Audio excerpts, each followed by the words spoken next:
मी सांगितलं की मी ज्या दिवशी हाऊसमध्ये माझं काम होतं 6 वाजता हाऊसचा टाईम होता, माझं लक्ष्मीनी होती आणि मला माझ्या OSD कडनं किंवा कोणाकडनं तरी माहिती मागवायची असेल तर SMS करावा लागतो किंवा फोन करावा लागतो किंवा मग या ठिकाणी त्यांना मध्ये येता येत नाही. त्यामुळे मग त्यांना त्यासाठी मला एक मोबाईल मी मागवला होता. मोबाईल उघडल्यानंतर त्याच्यावरती लगेच तो गेम आला. तो गेम वापक होतो, सारखे 5 एक सेकंदाला ते गेम येत असतात.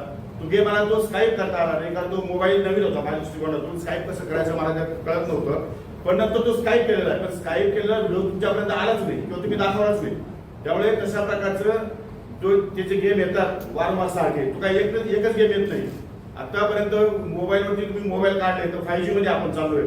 त्यामुळे मोबाईलमध्ये कुठलाही गेम पटकन लगेच पॉपअप होतात, पटकन पुढे येतात आणि स्काईप करावे लागतात. पण स्काईप वरती 30 सेकंद होत नाही आणि हा 18 सेकंदाचा फक्त व्हिडिओ आहे, जो जेव्हा मी फक्त मोबाईल उघडला आणि त्यातून त्याला स्काईप करण्यासाठी प्रयत्न करतो तर तेवढ्या वेळातला हा 10-15 सेकंदाचा फक्त व्हिडिओ त्यांनी शूट केला आणि त्याच्यावरती आरोप प्रत्यारोप या ठिकाणी सुरू झाले.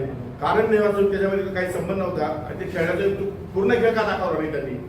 पूर्ण ज्या ठिकाणी दाखवलं असतं तर आपल्या लक्षात आलं असतं मीडियाच्या आणि महाराष्ट्राच्या सुद्धा की अशा प्रकारचं काही त्याच्यामध्ये तथ्य नाहीये.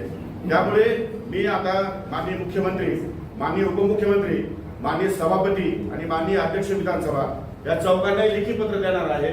या संपूर्ण प्रकरणाची सखोल चौकशी होण्याची आवश्यकता आहे. त्यामुळे माझ्या पत्राच्या आधारे आपण चौकशी करावी.